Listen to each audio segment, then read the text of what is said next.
तो मैं ये बताना चाहूँगा कि एफएमजी का जो एग्ज़ाम है, वो एक स्क्रीनिंग एग्ज़ाम है, जो कि 2024 में किसी हमारे साथी ने केस भी लड़ा है। 2021 से ये स्टार्ट हुआ, लेकिन नीट पीजी का एग्ज़ाम होता है, वो स्टूडेंट्स को बाहर निकालने के लिए होता है, क्योंकि वो मेरिट बेस्ड होता है। ये कोई मेरिट बेस्ड एग्ज़ाम नहीं है, ये जस्ट आपको लाइसेंस टू प्रैक्टिस देता है। उसके बाद मेरा आया 137 मार्क्स और उसके बाद ना जैसे 147 आ गया और वो रिपीट होने लगा और आखिरी में मुझे 2 मार्क घटा के दे दिए। से मेरा नोएडा सेक्टर 62 था, जो कि मेरा एग्ज़ाम 7th फ्लोर पे था। वहाँ पे ना कोई लिफ्ट ना कुछ और, बच्चे 7th फ्लोर चढ़ के जाओ, पूरा पसीना पसीना, वैसे बाहर टेम्परेचर 45 से अबव था।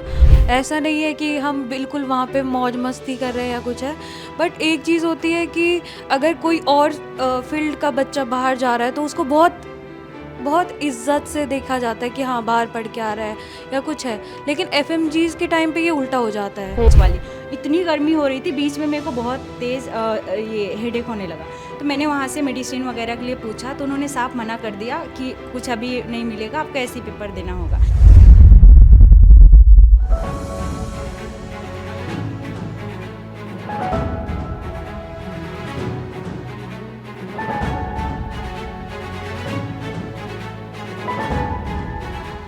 We don't follow any trend. We will set the agenda. Hello and welcome. You are watching Edge Agenda. आज का एजेंडा बहुत ही महत्वपूर्ण और संवेदनशील है। आज हम बात कर रहे हैं एफएमजी परीक्षा की। हमारे साथ गेस्ट में मौजूद है doctor Jaswant Singh Yadav. Hello sir. आज एफएमजी की परीक्षा कुछ लोगों को नहीं पता होगी कि क्या होती है। कुछ बच्चे देश से बाहर जाके मेडिकल पढ़ते हैं और जब वो वापस आते हैं तो उन्हें एक परीक्षा देनी पड़ती है ताकि वो इंडिया में प्रैक्टिस कर सके, बट अभी इनको बहुत ज़्यादा प्रॉब्लम्स फेस करना पड़ रहा है। तो इसी के साथ हम अपने कॉन्वर्सेशन की शुरुआत करेंगे। इन लोगों को किस तरीके के प्रॉब्लम्स फेस करने पड़ रहे हैं? एक्चुअली पहले तो मैं ये बताना चाहूँगा कि एफएमजी का जो एग्ज़ाम है, वो एक स्क्रीनिंग एग्ज़ाम है, जो कि 2024 में किसी हमारे साथी ने केस भी लड़ा है। 2021 से ये स्टार्ट हुआ, लेकिन अगर मैं स्क्रीनिंग एग्ज़ाम की बात करूँ तो गाइडलाइंस के अकॉर्डिंग ये एग्ज़ाम एक बिल्कुल ट्रांसपेरेंसी के साथ एक स्क्रीनिंग एग्ज़ाम ही होना चाहिए, पर ऐसा नहीं है।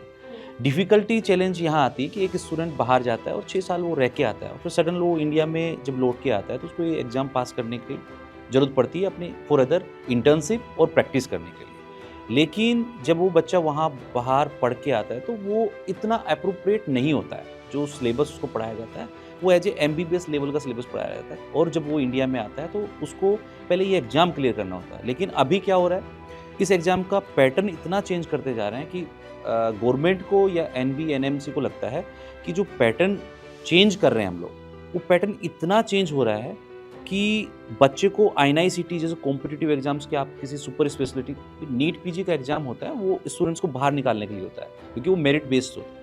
ये कोई मेरिट बेस्ड एग्ज़ाम नहीं है, ये जस्ट आपको लाइसेंस टू प्रैक्टिस देता है। उसके बाद जब बच्चा ये एग्ज़ाम पास करता है तभी तो इंटर्नशिप में जाएगा, लेकिन उस बच्चे से ऐसे क्वेश्चन पूछे जा रहे हैं जो बच्चे ने कभी सुने ही नहीं है, कभी देखे ही नहीं है। आप ऐसा ब्लूप्रिंट बना दे रहे हैं जो कि वीडियो क्वेश्चंस आना ही नहीं चाहिए, क्योंकि आप एक ब्लूप्रिंट निकालें। हर एग्जाम की गाइडलाइन के अकॉर्डिंग उसमें एक पॉइंट्स मेंशन होते हैं कि आपके पूछे जाने वाले क्वेश्चंस किस टाइप के होंगे, सिलेबस क्या होगा। एक MBBS का एक सिलेबस होता है जिसमें 19 सब्जेक्ट्स होते हैं। 19 सब्जेक्ट्स के एक सिस्टम बनाया हुआ कि एनाटॉमी, बायोकेमिस्ट्री, फिजियोलॉजी इतने मार्क्स की पूछी जानी चाहिए, सर्जरी, गायनी, बाकी तमाम सब्जेक्ट्स अलग अलग मार्क्स के साथ पूछे जाने चाहिए। पर ये जो एग्ज़ाम है इसमें कोई ऐसी गाइडलाइन बना तो रखी है, लेकिन फॉलोअर्स में कुछ भी नहीं है। अगर मैं फॉलोअप देखूं तो अगर मैं उस पेपर, क्योंकि पेपर कभी ये लोग NDA साइन करवा लेते तो कभी बाहर करते ही नहीं है, तो बच्चे का ये चैलेंज भी क्लियर है और हमारी साइड से भी ये चैलेंज है कि जो बच्चा एग्ज़ाम दे रहा है उसमें जो पूछे जाने वाला सिलेबस है वो अप टू ब्लूप्रिंट के मार्क से नहीं है। बीते कुछ दिनों में हमें FMG को लेके प्रोटेस्ट देखने को मिला, तो क्या बातें आपने उनके सामने रखी और उनका जवाब क्या आया वहाँ से? मैं लास्ट टाइम NB भी गया था और मेरे साथ में काफ़ी मेरे दोस्त भी गए थे, तो हमने जब उनसे क्वेश्चनिंग किया कि भाई ट्रांसपेरेंसी होनी चाहिए, तो उनका ट्रांसपेरेंसी कैसे होनी चाहिए। आपने NDA साइन कर दिया तो NDA के अकॉर्डिंग तो आपको कोई क्वेश्चन पेपर और आंसर की नहीं मिलनी चाहिए। तो हमारा क्वेश्चन था कि क्वेश्चन पेपर और आंसर की नहीं मिलनी चाहिए, तो NDA तो नीट पीजी में भी साइंड है। आपने 2025 में उन बच्चों को, नीट पीजी वाले बच्चों को आपने आंसर की दी थी, तो हमें भी देनी चाहिए। तो उनका जवाब था कि ठीक है, ये इसमें हमारा कोई रोल नहीं है, you can go to supreme court. ठीक है। उसके बाद में हमारी साइड से पूछा गया था कि आपने जो क्वेश्चंस पूछे गए, जो वीडियो क्वेश्चंस थे, वो तो कहीं ब्लूप्रिंट में नहीं थे। तो उन्होंने कहा कि ऐसा नहीं है, हमने एक डेमो टेस्ट दिया था, जो कि डेमो टेस्ट की अगर मैं बात करूँ तो 16 जून को डेमो आया, एग्जाम 28 जून को था, 1 वीक या 2 वीक पहले, और उसको डेमो टेस्ट कहते हैं, उसको हम मॉक टेस्ट भी नहीं कह सकते। आपने एक पैटर्न दिया, लेकिन पैटर्न देने के पहले आपने ये तो नहीं बताया मुझे कि भाई आने वाला क्वेश्चन क्या है, कैसा पैटर्न में आएगा, क्योंकि आपने उसी पैटर्न को लेके अभी नीट पीजी में एक पैटर्न बनाया, उसकी आपने पहले ही अनाउंसमेंट दे दी कि 180 क्वेश्चंस आएंगे, और 180 क्वेश्चंस जो आने वाले हैं वो कैसे आने वाले हैं, वीडियो फॉर्म में आने वाले हैं, टाइमिंग आपने उसमें अपडेट कर दी। तो ये जो बच्चे हैं, ये भी तो 38,000 स्टूडेंट्स हैं जो कि इस देश के स्टूडेंट हैं, कहीं बाहर से नहीं आए हैं, ये पढ़ के आए हैं, स्टूडेंट हैं, इनका हक है कि कोई भी, और एग्जाम के गाइडलाइन है, गाइडलाइन के अकॉर्डिंग हर चीज़ आपको ब्लूप्रिंट में पहले इन्फॉर्म करनी होती है। तो उन्होंने कहा कि हम लोग एक पैनल बनाएंगे और पैनल बना के आपको जवाब देंगे। अभी तक तो एनबी का कोई पैनल नहीं बना है। बट जब उन्होंने सुप्रीम कोर्ट का जिक्र किया, हम हिंदुस्तान में बैठे हैं, केसेस किस तरीके से टलाते हैं आपको भी पता है, तो जब उन्होंने सुप्रीम कोर्ट का कहा तो आप उससे संतुष्ट हैं? मैं तो संतुष्ट नहीं हूँ, क्योंकि मैंने अपने सुप्रीम कोर्ट में केस भी डाल दिया बिहाफ ऑफ दोज स्टूडेंट्स। मैंने कहा कि सुप्रीम कोर्ट को जो मेरी PIL है उसमें मैंने क्लियरली मेंशन किया है कि एक एग्ज़ाम होता है, एक एग्ज़ाम की गाइडलाइंस होती है, गाइडलाइंस के अकॉर्डिंग अगर आपने जो पेपर लिया है, तो मैं कह रहा हूँ कि एक मैं ऑटोनोमस बॉडी हूँ, NMC ने अपना साइड लेके NB को आगे कर दिया कि ये ऑटोनोमस बॉडी है, ये अपना डिसाइड करके बताएगी कि कैसे क्या होना है।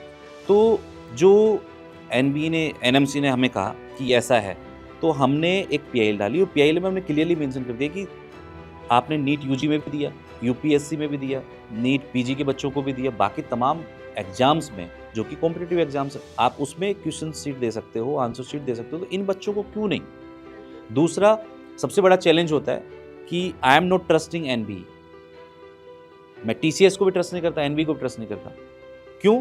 क्योंकि ऐसे तमाम 200 से 300, 200 to 300 ऐसा स्टूडेंट है जिनके सेम मार्क्स से 3 एग्जाम में, कैसा पॉसिबल है?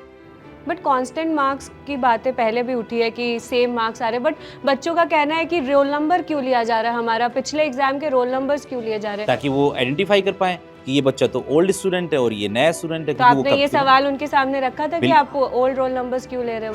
हमने पूछा कि उन्होंने कहा कि हमें बस आइडेंटिफाई करना है, तो मैंने कहा कि आप उन बच्चों को डिस्काउंट भी तो नहीं दे रहे। मैं अगर कोई बोर्ड अथॉरिटी ऑफ एप्लीकेशन में पूछता है कि आपके पुराने रोल नंबर हैं, तो जब आप मेरे से रोल नंबर ले रहे हो तो उसमें मुझे डिस्काउंट मिलना चाहिए। आपका बेनिफिट क्या है कि आप मेरे से सेम चार्ज कर रहे हो और फिर मेरे रोल नंबर पूछ रहे हो?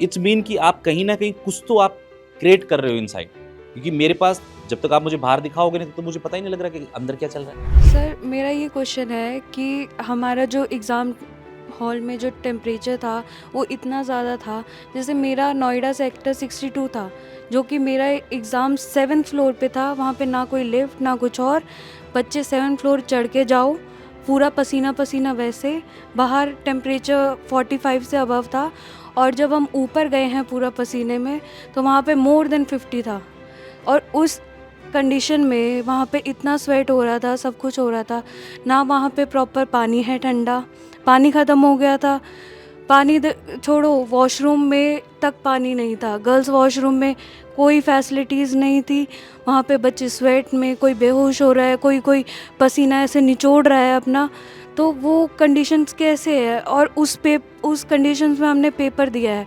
और ना कि 3-3 घंटे का, मतलब हमारे 1.5 घंटे का था, तो उससे पहले ही बच्चे आ जाते हैं, तो हम वहाँ पे बैठे हैं, वेट करा है, तो ये कंडीशंस क्या पेपर देने लायक थी? आई एग्री, ये कंडीशंस पेपर देने लायक तो नहीं थी, लेकिन ये उस दिन हम भी वहाँ मौजूद थे और हमने भी तमाम इस बात पे क्वेश्चन भी किए थे, इवन न्यूज़ ने भी कवर किया था, पर उसके बावजूद भी जब हमने NB को मेल करके अपडेट दे दिया तो उनका अभी तक भी कोई जवाब नहीं है। उनका था कि ठीक है, हम लोग अब नेक्स्ट टाइम से ध्यान रखेंगे, लेकिन नेक्स्ट टाइम से ध्यान रखेंगे, अभी के टाइम में उन बच्चों का क्या, जिन बच्चों ने जो 1-1, 2-2, 3-3 मार्क्स से रुके कारण टेम्परेचर था ही नहीं। आप 50 डिग्री टेम्परेचर में पेपर नहीं दे सकते।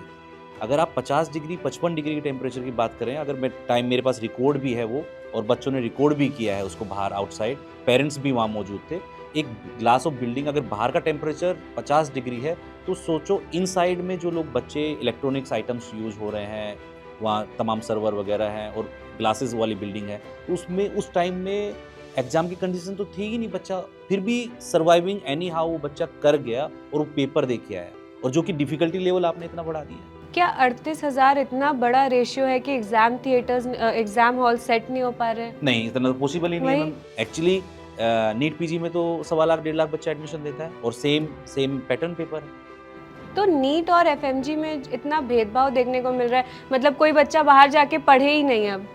गवर्नमेंट चाहती है कि जो इंडिया में प्राइवेट मेडिकल कॉलेज हैं वो 1 करोड़ 1.5 करोड़ की जो सीटें हैं एटलीस्ट वो फील हो, और जो बाहर बच्चा जा रहा है 30-40 लाख रुपए में, मिडिल क्लास बच्चा डॉक्टर ना बने। ये इसका मतलब तो यही हुआ, क्योंकि अगर मिडिल क्लास का बच्चा डॉक्टर बनने लग जाएगा तो फिर वो जो हाई क्लास है वो हाई क्लास और मिडिल क्लास वाली कैसे अप्रोप्रिएट करेंगे। हमारे साथ और भी बच्चे जो अपना एक्सपीरियंस शेयर करना चाहते हैं, यू कैन कंटिन्यू। सर मेरा सेंटर भी नोएडा में था, तो मेरे को ये समझ नहीं आता कि मतलब ये फ़ीस इतनी ज़्यादा ले लेते हैं, ठीक है, और फैसिलिटी बिल्कुल भी नहीं होती वहाँ पे। मेरे साथ में एक स्टूडेंट बैठा था, तो उसका कंप्यूटर एटलीस्ट 30 आधे घंटे बाद उसका कंप्यूटर ऑन हुआ था, और वो इतना अपसेट था, इतना ज़्यादा कि मतलब वो फेंट होने ही वाला था। तो उसने पानी भी मांगा था, पर उसको पानी भी बहुत टाइम बाद दिया गया। उसका मेरे को लगता है 40 या 45 मिनट्स बाद उसका ये एग्ज़ाम स्टार्ट हुआ था। बस यही प्रॉब्लम है, और मेरे को नहीं समझ आ रहा कि ऐसा क्यों हो रहा है। देखिए, जवाबदेही एनबी की भी है, एनएमसी की भी है, क्योंकि एनबी की जवाबदेही इसलिए क्योंकि हम टीसीएस को टारगेट नहीं कर सकते, क्योंकि हमने जो पैसा दिया वो एनबी को दिया, और जब एनबी को ये चीज़ पता है कि जो बॉडी हमें जिसको हम टेंडर दे रहे हैं वो हमारे एग्ज़ाम को कैसे करा रहे हैं, वहाँ की फैसिलिटीज़ उन बच्चों के साथ में 7,000 रुपीज़ एक नॉर्मल अमाउंट नहीं होता। अगर उसको सेग्रीगेट भी कर दूँ तो एक सेंटर 1,000 रुपये लेता है, दूसरा सेंटर अगर पूरे पैसे को भी मैं कैलकुलेट कर दूँ तो कम से कम 75 CR एक एग्ज़ाम, साल में 2 बार एग्ज़ाम होता है, 150 करोड़ रुपए एक एग्ज़ाम से। पासिंग रेशियो क्या है उस बच्चे का? Passing ratio 12%। बस बात वही है कि कोई भी एग्ज़ाम थिएटर में अगर बच्चा पानी को ही तरस जा रहा है तो वो एग्ज़ाम कैसे ही लिखेगा। इससे मुझे एक और बात याद आई कि एक रिज़ल्ट देखा था मैंने, जिसमें एक बच्चा बता रहा था कि उसका दोस्त एग्ज़ाम देने बैठा ही नहीं था, फिर भी उसमें 8 मार्क्स लिखा हुआ था। तो आपको लग रहा है बीच में कहीं धांधलेबाजी हो रही है? मैम, धांधलेबाजी का तो अब 8 मार्क्स वाले का तो आप सभी को दिख ही रहा है। धांधलेबाजी तो वो कह रहा हूँ कि जो बच्चा 3 बार से सेम एग्ज़ाम को अपेयर कर रहा है, सेम मार्क्स कैसे आ सकते हैं? बट जो बच्चा बैठा ही नहीं उसको मार्क्स कैसे आ सकते हैं? हाँ, सबसे बड़ा सवाल तो यही है। बिल्कुल सवाल है, और उसकी जांच, मैं तो जांच के लिए बिल्कुल ही क्लियरली पॉइंट उठा रहा हूँ कि आप इस चीज़ की जांच करें कि रिजल्ट के टाइम में ऐसे चेंजेस कैसे आते हैं, जबकि ऑनलाइन एग्जाम है, आप सेम डे नेक्स्ट डे आप उसका रिजल्ट दे सकते हो। बच्चे सारे जो तमाम किसी ना किसी प्लेटफॉर्म पे पढ़ते हैं, सेम डे उसका INICET का 3 दिन 4 दिन में रिजल्ट आ जाता है। तो ये एग्ज़ाम जिसकी क्वांटिटी इतनी ज़्यादा है, और इस एग्ज़ाम में ऐसा क्या है कि जो बच्चों का रिजल्ट जो है 10 दिन में, 12 दिन में, 15 दिन में आता है। जब पिछले कुछ दिनों में हम बातचीत कर रहे थे इसी टॉपिक को लेके, तो एक बात बहुत दोनों के बीच में थी कि एजेंट्स बहुत काम करते हैं जब बच्चे बाहर पढ़ने जाते हैं। ये क्या है? ये माफिया है? ये क्या चल रहा है? एजेंट तो सबसे बड़े माफिया हैं मैम। उनको ये पता ही नहीं है कि कभी भी जितने तमाम ये बच्चे हैं, आप इनसे बात भी करेंगे, इनको कभी ये बताया ही नहीं गया था, क्योंकि ये सब गाँव से कहीं ना कहीं बेचारे जैसे जैसे पैसा अपना जुटा के जाते हैं, इनको ये पता ही नहीं था कि MCI का एग्ज़ाम क्या, कैसे पैटर्न में होता है, क्या उसकी स्टेप्स हैं, और जब वो आएंगे तो उसका डिफ़िकल्टी लेवल कैसा होगा, और जब वहाँ पढ़ने जा रहे हैं, क्योंकि इनको बताया जाता है वर्ल्ड क्लास मेडिकल कॉलेज में जा रहे हैं आप, इतना अच्छा एनवायरनमेंट होगा, इतने अच्छे प्रैक्टिकल एक्सपोजर होंगे। जब ये तमाम वहाँ 5 साल 6 साल गुजर के आते हैं, तब जब ये इस एग्ज़ाम को देते हैं तो इनको पता लगता है कि हम लोग तो जो है लुट गए। मेरा सवाल बच्चों से है कि जब आप बाहर पढ़ने जाते हो तो बहुत फैसिनेशन होता है कि बाहर पढ़ने जा रहे हैं, क्या कंडीशन भी वहाँ पे वैसी ही होती है? कंडीशंस ऐसे होते हैं जैसे कि हम लोग पढ़ाई कर पाएँ। ऐसा नहीं कि जैसे कि सोच रहे हैं, मतलब इंडिया वाले सोच रहे हैं हम लोग जाके वहाँ मज़ा मस्ती कर रहे हैं, ऐसा कुछ भी नहीं है। हम लोग भी जैसे कि हम क्लास भी ड्रॉप कर देते हैं तो हमारे ऊपर फाइन्स लग जाते हैं। और जैसे कि हम कुछ क्लास जो होते हैं, इस क्लासेस में हमारा एग्ज़ाम होता है, उसमें भी अगर हम फेल हुए कि दोबारा जाके वही वाला क्लास करते हैं, ऐसा होता है कभी से। तो जब आप बाहर से पढ़ के यहाँ FMG का पेपर इतना हार्ड देखते हैं, ये क्या आपको डिमोटिवेट कर रहा है? Yes of course ma'am. जब हम लोग वहाँ पे पढ़ाई करते हैं, first of all I want to add something to what he said. वहाँ पे कोई मज़े मारने नहीं गए, वहाँ पे सब लोग पढ़ने के लिए गए। हमारे पास वहाँ पे सारे डिपार्टमेंट्स अवेलेबल हैं, हम लोग हर चीज़ को पढ़ते हैं with books, with PPT and other things also, like we have other apps to study. I don't want to name any specific app. वहाँ पे हमारे हॉस्टल्स में हम लोग रहते हैं और हमारा एंट्री टाइम इज़ फिक्स्ड, उसके बाहर हम लोग वेट नहीं कर सकते, लाइक 10 PM। तो 10 PM हर बच्चा हॉस्टल के अंदर होता ही है। 10 PM के बाद कोई बच्चा बाहर नहीं होता है। 7 AM हमारे लेक्चर टाइम स्टार्ट हो जाएगा, 8 AM तक हमारे लेक्चर स्टार्ट हो चुके हैं। 2 मिनट लेट है तो लेक्चर में एंट्री नहीं। प्रैक्टिकल क्लास के लिए भी सेम है, थोड़ा लेट हो जाओ तो एंट्री नहीं। बट इन केस कोई मिस करता है तो उसको there is a term called अत्राबोध का। उसका मतलब है कि जो क्लास आपने मिस की है, आपको सेम क्लास याद करनी है with every question and every detail, और उसको जाके टीचर के फ्री टाइम में जाके पूरा आंसर करना है। इफ़ आंसर्स आर सेटिस्फैक्ट्री तभी मैम उसको पास करेगी, नहीं तो नहीं। वहाँ पे attendance for exam, not for exam but जो ईयरली अटेंडेंस होती है that should be 100% even to get eligibility to give exam, the final exam. So वहाँ पे कोई मज़े नहीं मारने गए, हम लोग 100% अटेंडेंस रखते हैं, उसके बाद ही एग्ज़ाम देते हैं, तब जाके 6 साल हमारे क्रॉस होते हैं वहाँ पे। So this is what we do over there. तो ये जो हार्डशिप एग्ज़ाम्स में देखने को मिल रही है आपको, जैसे आप नीट पीजी से अब पेपर कंपेयर हो रहा है, स्क्रीनिंग एग्ज़ाम, तो आपको लगता है कहीं ना कहीं बहुत बायसनेस देखने को मिल रही है आप लोगों की तरफ? कहीं ना कहीं पे ये बात तो सच है कि हमें बायसनेस फील होती है यहाँ पे, बिकॉज कुछ क्वेश्चंस जो है, जो एक नीट पीजी में एक बंदा आ रहा है, एक स्टूडेंट आता है, वो एक इंटर्नशिप कंप्लीट करके आता है अपने गवर्नमेंट या प्राइवेट कॉलेजेस से, जहाँ से भी आता है। But we on other hand हमने जो प्रैक्टिसेस की है वो फॉरेन पेशेंट्स पे की है, कुछ ना कुछ डिफरेंसेस मिलते ही है। फॉर एग्जांपल मैंने रशिया से किया है, सो वहाँ पे कुछ गाइडलाइंस अलग होती हैं। तो जब मैं एफएमजी देने के लिए अगर बैठता हूँ तो मुझे इंटर्नशिप के क्वेश्चन ना पूछते हुए कुछ प्रैक्टिकल बेस और गाइडलाइन बेस्ड क्वेश्चंस पूछे जाए, ना कि जो इंटर्नशिप ऑलरेडी बंदा कर चुका है, स्टूडेंट कर चुका है, उसके बेसिस पे क्वेश्चन पूछे जाए। This is what I feel कि हमारे पेपर में, नीट पीजी के पेपर में ये डिफरेंसेस होने चाहिए, बट हमसे भी क्वेश्चन ऐसे पूछे जाते हैं कि पेशेंट इमरजेंसी में आया है and not with this symptoms, और आप अभी उसको क्या ट्रीटमेंट देंगे। बिल्कुल। एक वीडियो क्वेश्चन बहुत मतलब प्रोटेस्ट में सुनने को मिला, वो क्या आप में हमारे दर्शकों को बताना चाहेंगे? एक्चुअली क्या है मैम कि क्लिनिकल केसेस एक हिस्ट्री बनाई, जो बच्चा पढ़ के आता है वो थ्योरेटिकल पढ़ के आता है, और जो वहाँ के लोकल में जितना भी प्रैक्टिकली क्लिनिकली जो पढ़ पाता है एक्सपोजर, उतना वो करके आता है। लेकिन अभी जो क्वेश्चंस पूछे गए थे उन क्वेश्चंस में इतने, एक तो लेंथी क्वेश्चन, साथ में उसका वीडियो दिया गया कि एक केस है, एक लंग्स, उसमें अंदर उसकी मूवमेंट्स दिखा रहे हैं, वो बच्चा उसको आइडेंटिफाई नहीं कर पाया, क्योंकि टाइम क्या है, एक बच्चे को एक क्वेश्चन सोल्व करने के लिए 1 मिनट मिलता है। जब आप सिंगल 1 मिनट की बात करते हैं तो बच्चे के पास 40 सेकंड का एक वीडियो है, 40 सेकंड का वीडियो और क्लिनिकल केस देखने के लिए बच्चे को 2 बार देखना पड़ेगा, उसका टाइम चला जा रहा है, और टाइम ज़्यादा जाने की वजह से वो बच्चा उस क्वेश्चन को अटेम्प्ट, ऐसा नहीं कि उस बच्चे को वो क्वेश्चन नहीं आ रहा, फिर प्रैक्टिकली उस बच्चे को पहले ऐसी बुलेटिन में दिया ही नहीं गया था कि वो इस क्वेश्चन को अपेयर करेगा, इस तरीके का पैटर्न आने वाला है। अगर वो बच्चे को पहले से पैटर्न पता होता तो any how he can prepare, क्योंकि ये जो बच्चा है ये हार्ड वर्किंग स्टूडेंट है, क्योंकि इसको पता है कि मुझे ये एग्ज़ाम पास करना ही है, तो अगर मैं ये एग्ज़ाम पास नहीं करता हूँ तो आई एम ए 12th पास, जो कि इंडियन गाइडलाइंस कहती है। और इंडियन स्टूडेंट्स के माइंड में ये मेंटलिटी फिट है। अभी डॉक्टर साहब कह रहे थे, वो मुझे बड़ा अच्छा पॉइंट लगा, वो बिल्कुल क्लियर बात कह रहे थे कि ये स्टूडेंट शुरू से लेकर लास्ट तक पढ़ता ही पढ़ता है, क्योंकि उसके पास अपने लेक्चर्स तो हो रहे हैं जो हो ही रहे हैं, लेकिन वो खुद सेल्फ स्टडी इतनी करता है कि वो आके इस एग्ज़ाम को अपेयर करे। और क्योंकि अगर अपेयर करने की बात भी अगर मैं करता हूँ तो जो सिलेबस जो वो पढ़ के आ रहा है ना, और जो गाइडलाइन का सिलेबस है वो कहीं पूछा ही नहीं जा रहा, क्योंकि ये बायसनेस तो बिल्कुल क्लियर ही दिख रहा है, क्योंकि नीट पीजी में कॉम्पिटिटिव एग्ज़ाम को आप एफएमजी के बच्चे से पूछ रहे हो, वो उस बच्चे को कैसे कोप अप कर पाएगा। जिस तरीके से आप सिस्टम में बायसनेस बता रहे हैं, उस तरीके से आपको लगता है सुप्रीम कोर्ट के थ्रू केस करके कुछ भी आपको सही डिसीजन मिल पाएगा? मेरा तो ये मानना मैम कि सुप्रीम कोर्ट सभी के लिए एक प्लेटफॉर्म है जहाँ बिल्कुल आपको अनबायसनेस, मतलब जहाँ देखा जाए तो बिल्कुल क्लियरली एक जजमेंट मिलता है, और जज जब इन तमाम मुद्दों की, तमाम बातों की सुनता है तो वो बिल्कुल एक निष्पक्ष एक आंसर क्रिएट करता है, कि बॉडी को, अथॉरिटी को एडवाइस करता है कि आप ये जो कर रहे हो ये इन स्टूडेंट्स के साथ अनजस्टिस है, ये स्टूडेंट के साथ नहीं होना चाहिए और उसकी जांच होनी चाहिए। मैं तो कोर्ट में जो PIL अपील कर रहा हूँ उसमें यही मांग रहा हूँ कि इसकी जांच होनी चाहिए, और जांच इतनी जल्दी होनी चाहिए कि ये जो बच्चा प्रिपेयर कर रहा है, जो बच्चा कह रहा है कि मैंने क्वेश्चन अटेंड किया और मैंने फॉर एग्जांपल ले लेते हैं 139 उसको मार्क्स मिला, लेकिन वो कह रहा है कि मेरे 160 170 मार्क्स आ रहे थे कि रिकॉल में मैं कर रहा हूँ। रिकॉल का मतलब होता है कि जो बच्चा अंदर गया वो उस क्वेश्चन को बाहर लेके आता है और टीचर्स उस पैटर्न को बनाते हैं और फिर उसके रिकॉल डालते हैं कि ऐसा ऐसा क्वेश्चन पूछा गया तो उसका आंसर ये होना चाहिए।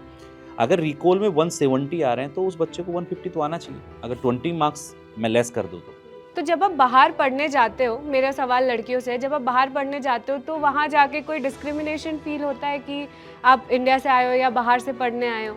एज सच डिस्क्रिमिनेशन तो नहीं होता, बट हाँ हमें 2 बार पढ़ना पड़ता है। एक क्लासेस के लिए अपना असाइनमेंट वगैरह करो और उसके बाद यहाँ के एग्ज़ाम के लिए वो साथ में प्रिपेयर करना ही होता है। ऐसा नहीं है कि हम बिल्कुल वहाँ पे मौज मस्ती कर रहे हैं या कुछ है, बट एक चीज़ होती है कि अगर कोई और फील्ड का बच्चा बाहर जा रहा है तो उसको बहुत इज्जत से देखा जाता है कि हाँ बाहर पढ़ के आ रहा है या कुछ है। लेकिन एफएमजीज के टाइम पे ये उल्टा हो जाता है, उनको बहुत कि उनको जैसे कुछ नहीं आता है। जो बाकी और फील्ड के जा रहे हैं उनको क्या सेम सिनेरियो होता है, लेकिन वो भी वहीं पे उसी कंडीशन में रह रहे हैं, हम भी उसी कंडीशन में रह रहे हैं, लेकिन इतनी पार्शियलिटी क्यों?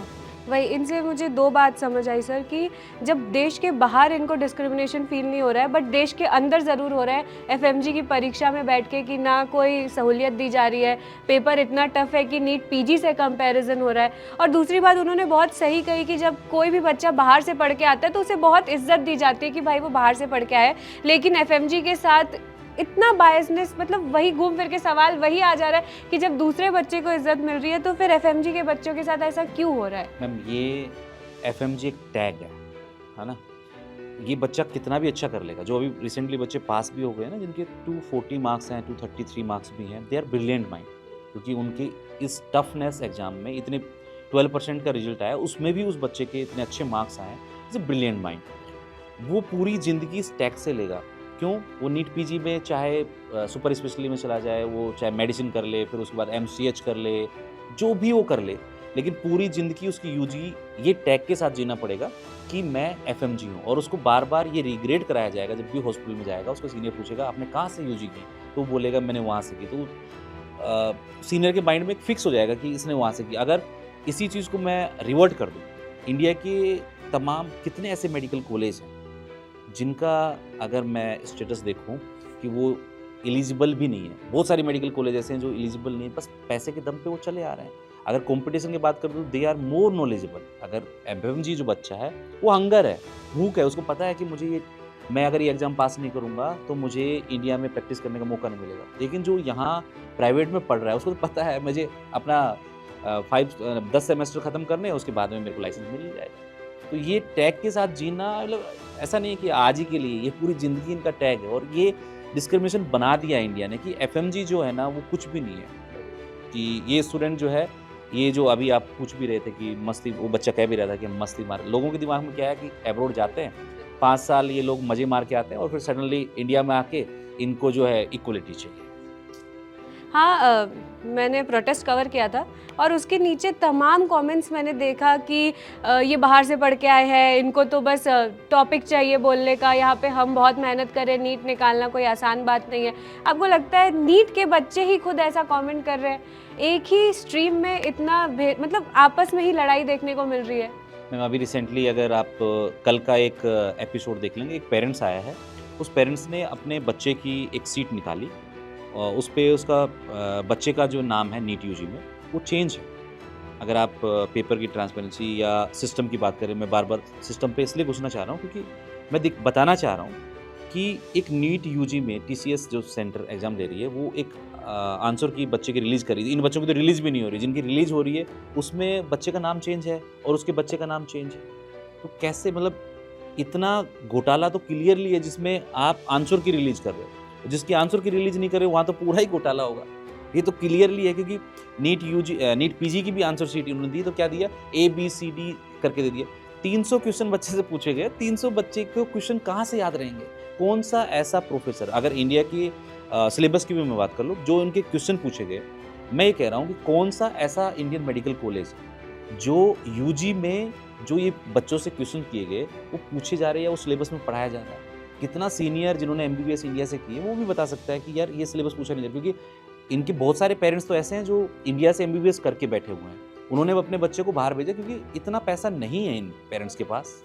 और सबसे अच्छी बात अगर आपको मैं बता दूं, एक विलेज में अगर एक पेरेंट्स एक ड्रीम देखता है कि मेरी बेटी, बेटों की तो बात छोड़ दो, हर इंसान अपने बेटों को पढ़ाता है, लेकिन अगर गांव में एक किसान पिताजी अपनी बेटी की एक उम्मीद लगा के उसको MBBS एब्रोड भेज रहा है और वो बच्ची वहाँ महफूज मतलब फील कर रही है, इंडिया में तो नहीं करती। आपने देखा भी होगा बहुत सारी जगह, हर जगह फीमेल जैसे ही बाहर निकलती है तो लोग ऐसे बाहर, ये बच्चों से आप तमाम बच्चों से पूछ सकते हो कि जब ये बाहर जाते हैं तो इनको इतना महफूज फील होता है कि वहाँ से जब ये करके आते हैं तो इनको कंफर्टेबल लगता है, लेकिन इंडिया में आते ही फिर ये लोग डिमोटिवेट हो जाते हैं क्योंकि वहाँ का लाइफस्टाइल चीज़ें अलग हैं। इंडिया के पैटर्न के अकॉर्डिंग बहुत कुछ चेंजेस हैं। अब एक बात जो मुझे भी खटक रही है और जो शायद कई लोगों को खटक रही होगी सर, कि इंडिया में जो मेडिकल की फ़ीस है वो 1.5 करोड़ 1 करोड़ ऐसे है।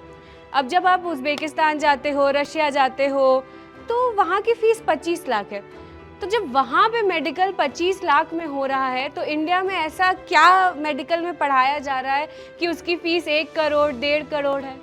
मैडम पढ़ाया नहीं जा रहा, ये करप्शन है एक तरीके से देखा जाए कि एक फॉरेन कंट्री आपको इनवाइट करके पढ़ा रही है, वहाँ पे वो सारी तमाम फैसिलिटीज़ है और उनकी एक फ़ीस फिक्स्ड है। मतलब हर फॉरेन कंट्री का एक सिस्टम है कि मिनिस्टर ने एक सेट कर दिया कि यही फ़ीस रहनी चाहिए, उसके ऊपर कोई फ़ीस एक्स्ट्रा नहीं होगी। अब यहाँ पे क्या है, जैसे देखा जाए इंडिया में NRI सीटी तो हुई, क्योंकि जो बच्चा बाहर से आ रहा है दूसरे कंट्री से इंडिया में आएगा तो वो NRI सीट पे आएगा। NRI सीट की आपको मैं बता दूं 1.5 से 2 करोड़ रुपए फीस है, लेकिन यही इंडियन स्टूडेंट अगर दूसरी कंट्री में जा रहे हैं तो वहाँ 25-30 लाख में हो रहा है। लोकल स्टूडेंट और बाहर के स्टूडेंट की इक्वलिटी ऑफ फीस है, लेकिन इंडिया में क्या कर दिया, एक इस प्रोफेशन की फ़ीस इतनी कर दी है और आप कि भाई हम प्राइवेट मेडिकल कॉलेज में 25 लाख रुपए per year, 25 lakh per year के हिसाब से तो कुछ ऐसा है नहीं उस मेडिकल कॉलेज में, क्योंकि जब गवर्नमेंट कॉलेज की फ़ीस 4,000-5,000 रुपये है और एक प्राइवेट कॉलेज 25 लाख ले रहा है,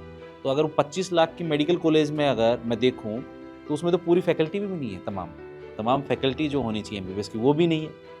यही सेम सवाल बच्चों से रहेगा मेरा, आपको क्या लगता है कि रशिया में इतनी सस्ती पढ़ाई हो रही है और इंडिया में इतना ज़्यादा, तो इंडिया में कुछ और एक्स्ट्रा पढ़ाया जा रहा है? हमें इंडिया का तो नहीं पता, हमें यहाँ का पता, हमें अपने वहाँ का पता है। हमारे वहाँ पे मतलब ये है कि 20 से लेकर 30 तक में आदमी का पूरा खर्चा पानी सारा कुछ हो जाता है वहाँ पर। काफ़ी लोग जो ज़्यादा करते हैं वो लोग उसी तरीके से निकल भी जाते हैं, जब नहीं पढ़ रहे हैं नहीं जा रहे हैं क्लास तो उन्हें वहाँ से स्ट्रिक्टली वार्निंग दे के निकाल दिया जाता है। और यहाँ पे ऐसा है, हम लोगों को 12th के बाद से मतलब जब से हम लोग नीट UG देते हैं वो वहाँ से आने के बाद यहाँ पे FMG देते हैं, तब तक हमें डरा के रखा जाता है। डरा के रखा जाता है? हाँ, डरा के इसलिए रखा जाता है कि वहाँ पे बोलते हैं कि तुम ऐसा मत करो, ऐसा दिक्कत आ जाएगी, तुम यहाँ नहीं जाओगे। अब जैसे हम लोग वहाँ पे रहते हैं, फर्स्ट ईयर से हम लोग अपना कोई ना कोई सब्सक्रिप्शन ले लेते हैं पढ़ाई के लिए। हम लोग वहाँ का भी पढ़ते हैं, यहाँ का भी पढ़ते हैं, और जब पढ़ने के बाद भी हमें कई बार क्या होता है, हमारी MA वगैरह मतलब अपसेंट वगैरह अगर हमारी लग जाए तो हमें वहाँ का भी देखना पड़ता है, और जो यहाँ की क्लास छूट जाती है हमें वहाँ का भी देखना पड़ता है। यहाँ के जैसे हम लोग मॉक वगैरह देते हैं, कोई भी बंदा ऐसा नहीं होगा जो मतलब 180 200 ऐसे नंबर लेके आ रहे हैं बच्चे। जब हमें अकेला नहीं, सारे जितने बच्चे दे रहे हैं सारा कुछ यही कर रहे हैं, लेकिन उनके नंबर कितने आते हैं यहाँ पे। कई मेरे ऐसे दोस्त हैं जिनके 90 नंबर आ रहे हैं और जिनके मॉक में 200 प्लस आ रहे हैं, उनका क्या है। हमें भी बेवकूफ़ बनाते हैं, और जब इनके पास जाएं हम लोग परेशानी लेकर तो ये लोग तो सुनते ही नहीं हैं। हमें क्या मतलब मजाक बना के रखा है, बोल दो भाई कि नहीं देना है, हम लोग किसी और चीज़ के लिए प्रिपेयर कर लेंगे। भाई हमें तो भाई हर जगह पे जहाँ देखो वहाँ भाई तुम तो FMG हो, तुम तो FMG हो। भाई हम लोग कहीं जाते भी हैं ना तो बोले कहाँ से पढ़ के आए हो, रशिया। अरे वहाँ तो बहुत मज़े किए होंगे। यार भाई क्या मज़े किए, हमारे वहाँ जाओ भाई टेम्परेचर इतना रहता है कभी कभी तो भाई निकलते ही भाई कुल्फी जम जाए आदमी की। क्या FMG एक टैग बन गया, वो भी बुरे वे से यूज़ करने के लिए? मतलब जैसे ना इंडिया में कास्टिज्म है, अपर कास्ट लोअर कास्ट, ऐसे ही मेडिकल में भी है ना। एक इंडिया से पढ़ा हुआ IMG और FMG जो बाहर से पढ़ के आया ना, तो ये छुआछूत की बीमारी हो गई। मतलब कि बाहर से पढ़ के आया, अरे ये तो अच्छा डॉक्टर नहीं होगा, तो ये एक टैग बन गया। और आप इन्हीं में नहीं, मतलब पेरेंट्स के बीच में, तो बच्चों में आपस में चल रहा है।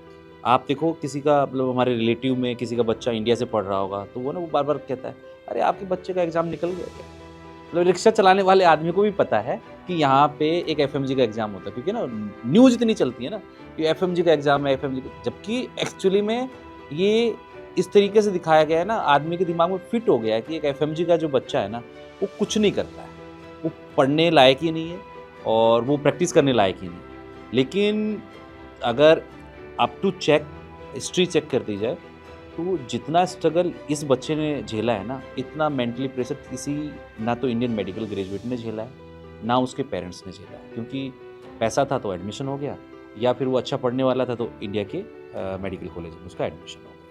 बट देखा जाए तो इस पूरे एफएमजी मामले में कोई कुछ एक्स्ट्रा ऑर्डिनरी नहीं मांग रहा है, इक्वालिटी की मांग चल रही है यहाँ पे कि जो यहाँ के बच्चे जैसे नीट पढ़ के जो डॉक्टर बन रहे हैं वो वही एफएमजी करके डॉक्टर बने। और किसी का कुछ एक्सपीरियंस है इस एफएमजी टैग के वजह से, अगर आपको कुछ सुनना पड़ा हो? हाँ, 1 मिनट में कंप्लीट करना चाहूँगा। मेरा यहाँ पे जितने लोग बैठे हैं जो मास्क लगाए रखे हैं, भाई जो यहाँ पे जितने लोग भी बैठे हुए हैं जो मास्क लगा रखे हैं वो सारे मतलब मोस्टली 95% बच्चे डरते हैं। मैं खुद डरा हुआ हूँ भाई कि भाई कहीं ऐसा ना हो भाई कोई दिक्कत आ जाए, क्योंकि इनकी गाइडलाइन वगैरह में साफ लिखा हुआ है। जो हम लोग जब भी पेपर सबमिट करते हैं तब उसमें लिखा होता है ना आप क्वेश्चन के वी को बता सकते हैं, कुछ भी आप करेंगे आपके ऊपर कार्रवाई होगी। तो भाई इसका मतलब क्या है, ना हमें पेपर मिलता है ना हमें कुछ। हमें तो ये भी समझ में नहीं आता, हमारे मार्क्स आते हैं 210 180 190 और हमारे जब देखो तो भाई फेल। ये क्या बेवकूफ़ी है भाई, या हमें बेवकूफ़ बना रहे हैं आप? मुझे पता है कि हम लोगों को पूरा बेवकूफ़ बना दिया है आप लोगों ने।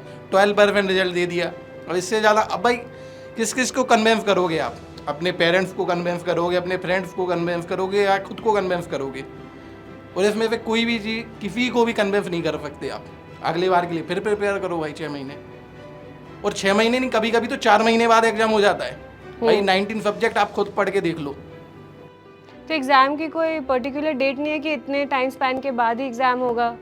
नहीं, डेट तो है इसमें मैम, लेकिन क्या है 6 मंथ का प्रायर है। लेकिन कभी कभी क्या होता है कि जैसे एग्ज़ाम पहले जून और दिसंबर में होता था, अब क्या हो गया एग्ज़ाम, अब जो नेक्स्ट एग्ज़ाम होने वाला है वो 9 जनवरी को होगा। तो टाइम तो चेंज हो ही गया। फिर वो सर्किल अब 9 जनवरी को होगा, उसके बाद में फॉर एग्जांपल ले लो 10 डेज़ के बाद रिजल्ट आएगा। जब रिजल्ट आ जाएगा तो बच्चों को पता लगा तो जनवरी तो फिनिश हो गया, फिर जून में आएगा। तो 4 महीने का ही बच्चों को कहीं ना कहीं समय कम मिल पाता है। कुछ बच्चों का ये भी कहना था कि उन्होंने जो एडमिट कार्ड में लोकेशन डाला था उनको सेम सेंटर्स नहीं मिले, ये क्या बात थी? मैम मेरे साथ ऐसा हुआ था कि मैंने जो 4 सेंटर डाले थे उसमें से मेरा नहीं आया था, और मेरे को जो मेरा होम टाउन है उधर दे दिया था बिहार में, और वो इतना दूर था 23 आवर में 1 दिन पहले, क्योंकि 3 दिन पहले ये लोकेशन हुआ वो बताया था कि यहाँ पे आएगी, और उसके लिए कोई ट्रेन नहीं मिल रहा था। मैं स्लीपर में इतनी गर्मी में 23 आवर ट्रैवल करके गई, और फिर वहाँ जाने के बाद मैं मॉर्निंग में पेपर दी, और फिर उसके ट्रेन और लेट थी 5 घंटे, जो ट्रेन में मेरे को सीट मिला था। वहाँ पे जाने के बाद फर्स्ट पेपर में, क्योंकि ऊपर सबसे ऊपर वाली फ्लोर में थी, तो वहाँ पे जस्ट विंडो के सामने थी मेरी साइड में, और ट्रांसपेरेंट विंडो थी कांच वाली। इतनी गर्मी हो रही थी, बीच में मेरे को बहुत तेज़ ये हेडेक होने लगा। तो मैंने वहाँ से मेडिसिन वगैरह के लिए पूछा, तो उन्होंने साफ मना कर दिया कि कुछ अभी नहीं मिलेगा, आपका ऐसे ही पेपर देना होगा। मैंने पूरी पेपर दी। सेकेंड पेपर में मेरे साथ ऐसा हुआ कि जो लास्ट स्लॉट था उसमें मेरा फिंगरप्रिंट नहीं लग रहा है, और उन्होंने सबने इतनी ट्राई करी, स्प्रिट लाए, साफ वाफ किए, और बोल रही कि मैम अपना पेपर दो। मैं कंसंट्रेट ही नहीं कर पा रही, बार बार वायर ये वो सब कुछ ला के कर रहे हैं, और वो स्वेटिंग की वजह से हो रहा था, क्योंकि फर्स्ट पेपर में मेरा ऐसा कुछ प्रॉब्लम नहीं हुआ था कि मेरे फिंगरप्रिंट सही थे। उन्होंने मेरे को बीच में ही 2 फॉर्म भरने के लिए बोला, वो 2 फॉर्म ला के दिया, मेरे पेपर चल रहे हैं। और उसके बाद वो भी होने के बाद उन्होंने फिर मेरे को एंट्री गेट पे बुलाई। एंट्री गेट पे मैं पेपर छोड़ के गई वहाँ पे, फिर मेरा वहाँ से वापस फ़ोटो लिया, और वहाँ पे मेरा फिंगरप्रिंट लिया, और फिर मैं वहाँ पे रोने लगी कि मैं अब क्या करूँ, और मेरे पेपर ये टाइम जा रहा है मेरा वहाँ पे। और फिर मेरे साथ ऐसा हुआ, फिर मैं लास्ट में आके सारे पेपर फिर से मैंने देना शुरू करा। तो इन सब के बीच में मेरे को ये है कि इतनी गर्मी हो रही है, इतनी सारी चीज़ें, अब मैं ये किसको बोलूँ? बिल्कुल कि ये मैं किसको बोलूं कि क्यों नहीं हो रहा? अगर मेरी फिंगरप्रिंट में प्रॉब्लम है, पहले पेपर दिया हुआ है, मतलब फर्स्ट पेपर में सब कुछ सही हुआ, तो अभी क्यों नहीं हो रहा है? और उसके लिए मेरे को यहाँ से वहाँ वो लोग दौड़ा रहे हैं। और गर्मी तो थी ही उधर, तो मेरे उधर में 2 बच्चे बेहोश पड़ गए थे। एक साइड में कूलर की वजह से एक बच्चा इतना परेशान था कि यहाँ से हटाओ, मैं इरिटेट हो रहा हूँ, कंसंट्रेट नहीं कर पा रहा हूँ। कोई नहीं सुना उसका, पूरा पेपर उसको ऐसा ही देना पड़ा। साइड में कूलर थी एक कोने में, जो इतना बड़ा हॉल था, फ़ैन वैसे बस चल रहे थे नाम की, किसी काम की नहीं था। पूरे स्वेटिंग सबको ही परेशान थे उधर, उल्टियाँ हो रही थी सेंटर पे। बात तो यही है कि जब चेकिंग होती है किसी बच्चे की तो चेकिंग इस कदर होती है जैसे वो पता नहीं क्या लेके एग्ज़ाम सेंटर में चल जाएगा, और जब एग्ज़ाम सेंटर में सहूलियत की बात हो तो उसमें ज़ीरो, पेपर लीक हो जाता है, इतने बच्चों की चेकिंग सही तरीके से हो रही है लेकिन फिर उसके बाद पेपर लीक हो जाता है। एफएमजी की परीक्षा इतनी डिफ़िकल्ट होती है कि बच्चे पास नहीं कर पा रहे हैं, और अगर जो पास करना भी चाहते हैं तो नंबर कांस्टेंट आ रहे हैं। मतलब क्या चल रहा है? चल मैम, सिस्टम में इन लोगों ने एक पैटर्न बना लिया है कि ना बच्चे को एनी हाउ उसको टॉर्चर करना है। अगर जैसे अभी बच्चा कह रहा है कि मेडिकल, जबकि रूल ये है कि आपको वहाँ पे लोकली फर्स्ट एड किट होना चाहिए आपके पास, लोकल रिक्वायर्ड ऑफ मेडिसिन्स आपके पास इमीडिएटली होनी चाहिए। और जो क्योंकि वो बच्चा है वो पेपर, इसी एग्ज़ाम की बात नहीं, हर एग्ज़ाम सेंटर्स में ये रिक्वायरमेंट ऑफ बेसिक डॉक्यूमेंट्स होते हैं। दूसरी चीज़, आपके पास अगर सिस्टम पे अगर बच्चे का सिस्टम चल रहा है और उस बच्चे का सिस्टम आपने लैक ऑफ इंटरनेट हुआ या कुछ भी हुआ तो वो लेट हो जाता है। लेट होने के बाद जब बच्चा एग्ज़ाम वहाँ दे रहा है, ड्यूरिंग एग्ज़ाम जिन बच्चों का फिनिश हो गया, अब वो बच्चा तो फ्री हो गया, अब वो बच्चा तो शोर भी करेगा, उठेगा भी सीट से। लेकिन जिस बच्चे का टाइम जो है लैक हुआ है और वो अब एक्सटेंड हो गया है, अब उस बच्चे को तो और देर बैठना भी पड़ेगा। अब उस ड्यूरिंग में वो बच्चा कंसंट्रेशन ही नहीं कर पाएगा। और तमाम पंखे और एसी की बात तो हर सेंटर पे हुआ है कि हर सेंटर पे बच्चा स्वेटिंग, फैन, इतना बुरी हालत में बच्चे ने पेपर दिया है कि अगर आप तमाम बच्चों से पूछेंगे और पुरानी उस दिन के टेम्परेचर को भी आप चेक करेंगे तो वो दिन था ही नहीं। एक देखा जाए तो वो स्ट्रीक ऑफ डे नहीं था, क्योंकि हॉटेस्ट डे उस दिन था, मतलब 50 डिग्रीज डे ऑफ समर था वो। मैं बच्चों से पूछना चाहूँगी कि अगर उस दिन एग्ज़ाम हॉल के कंडीशन सही रहते तो क्या रिजल्ट में और इफेक्ट देखने को मिलता? हाँ जी मैम, ये तो लगता है, क्योंकि वहाँ पे इतनी गर्मी हो रही थी, कुछ ऑलरेडी सारे बच्चे इतना फ्रस्ट्रेट हो गए थे वहाँ पे गर्मी की वजह से, क्योंकि हम लोग एसी में पढ़ाई करते हैं, एसी में रहते हैं। यहाँ पे जो भी लाइब्रेरी में हुई हो या तो फिर रूम में हो तो हम लोग ऐसे बैठ के आराम से देते हैं, और वहाँ पे एकदम से ऐसे हो जाना कि बहुत ज़्यादा हाई टेम्परेचर में बैठ के एग्ज़ाम देना, वही चीज़ नहीं कर पा रहे थे कि पूरी पेपर कैसे होगी। ऐसा लास्ट में तो ऐसा था कि पेपर करके बस यहाँ से निकलो, ऐसा हो गया। Sorry, I want to add one more thing. जैसे अभी इन्होंने बताया कि एग्जाम हॉल में गर्मी थी, तो एग्जाम में आते total 300 questions, 150 question, then a break and then comes 150 question. एक क्वेश्चन का मतलब ये नहीं कि उसमें वर्ड्स है और सिम्टम्स है और ऑप्शंस है। एक्चुअली एक क्वेश्चन एक क्लिनिकल सिनेरियो होता है जो कि हम लोग अज्यूम करते हैं एज अ पेशेंट कि जो मेरे सामने क्वेश्चन है वो क्वेश्चन ही वो मेरे एक पेशेंट है। तो आप अगर 300 पेशेंट्स अगर देख रहे हो, that creates a intense pressure on your mind.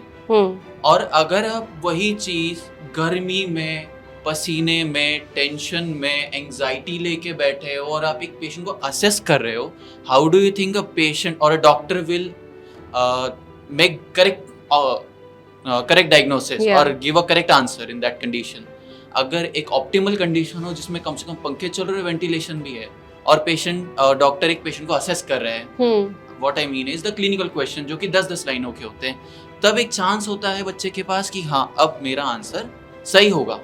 But अगर तुम्हारा ध्यान पसीना ऐसा गिर रहा है, इसको पोंछने में जाता है, तुम्हारा ध्यान है कि उधर से गर्मी आ रही है, कूलर उतना दूर है, तो हम लोग कैसे के क्वेश्चन कंप्लीट करेंगे और कहाँ हम लोग आंसर मार्क करेंगे, इस बात पे अटेंशन जाता ही नहीं। बहुत मुश्किल होता है उस मोमेंट पे कंसंट्रेट करना। बच्चों की बात सुन के कहीं ये महसूस हो रहा है कि बस परीक्षा हो रही है, नहीं हो रही है, कोई फ़र्क नहीं है सिस्टम में कि एफएमजी वाले हैं तो भी ठीक है, नहीं है तो भी ठीक है। कहीं ना कहीं ये धारणा बन गई है। ये तो क्लियरली दिख रहा है मैम, बच्चा बता भी रहा है, क्योंकि पेपर का एनवायरनमेंट एक अच्छा होना, और उस एनवायरनमेंट अच्छा होगा तो उसका रिजल्ट भी बेहतर होगा। ये तो हर पेपर में होना ही चाहिए, ना कि एफएमजी या नीट पीजी की मैं बात करूँ, हर एग्ज़ाम में एप्रोप्रिएट एनवायरनमेंट होना चाहिए बच्चे को, ताकि वो कंफर्टेबली बिना स्ट्रेस के उस एग्ज़ाम को दे पाए और उसका रिजल्ट बेहतर हो पाए। और किसी को अपना एक्सपीरियंस शेयर करना है? मैम, वो एग्ज़ाम के सेंटर के तो प्रॉब्लम तो है, पर उसके बाद भी हमें भरोसा नहीं है कि मैं फेल हूँ, क्योंकि मैं पहले अटेम्प्ट जो दिया था उसमें 45 क्वेश्चन मेरा छूट गया था। उसके बाद मेरा आया 137 मार्क्स, और उसके बाद ना जैसे 147 आ गया और वो रिपीट होने लगा और आखिरी में मुझे 2 मार्क घटा के दे दिए। ऐसे हो रहा है। 3 अटेम्प्ट मेरा सेम रिजल्ट था। HKG की कैलकुलेशन चल रही है क्या? वही तो हो रहा है। और मैम फिर मैं 45 क्वेश्चन छोड़ा था, जो मार्क था वही मार्क रिपीट हो रहे हैं। देखिए कहीं ना कहीं है ना, मैं सिस्टम को तो चैलेंज कर रहा हूँ, है ना, और मैं मानता भी हूँ कि सिस्टम में गड़बड़ तो हो रही है, क्योंकि इन बच्चों का इसी ही नहीं हर एग्ज़ाम में हो रही है, लेकिन इस एग्ज़ाम में ज़्यादा हो रही है, क्योंकि किसी भी इंसान का या किसी भी बड़े ब्यूरोक्रेट्स का या किसी का भी है ना, इस एग्ज़ाम के पेपर पैटर्न पे जाता ही नहीं है कि क्योंकि ये वॉल्यूम कम है और जो वॉइस है मतलब रेज करने वाले नहीं। अभी आप तमाम स्टूडेंट मैं देख भी रहा था कि सब लोग मास्क पहन के बैठे हुए। रीज़न डर है कि कहीं ना कहीं इन केस अगर एनबीए ने ये जो है न्यूज़ देखा या कहीं हम आए तो वो कहीं ना कहीं हमें टारगेट ना कर लें, क्योंकि उनके पास तो पूरा डाटा है। नेक्स्ट टाइम उस बच्चे को टारगेट ना कर लें और उस डर की वजह से वो बच्चा मास्क भी पहन के बैठा हुआ।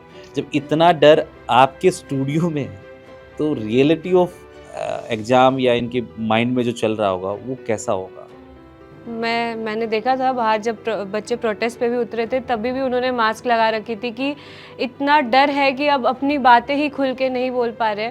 मैं अब कुछ लास्ट क्वेश्चंस पे ही आऊँगी कि जब एफएमजी की बात आप सुनते हो कि इतना बायसनेस देखने को मिल रहा है और आप विदेश से पढ़ के आए हो, आपको कहीं ना कहीं लगता है कि आप नीट वालों से कम हो या फिर आपकी पढ़ाई उस तरीके से नहीं हुई है कि आप इंडिया में प्रैक्टिस ना कर सको? नहीं, हमारी पढ़ाई हमारे हिसाब वहाँ के हिसाब से बहुत अच्छी है और हम लोग पढ़ते भी 1st year to 5th year हम लोग पढ़ते भी यहीं का है, यहाँ का भी पढ़ते हैं हम लोग।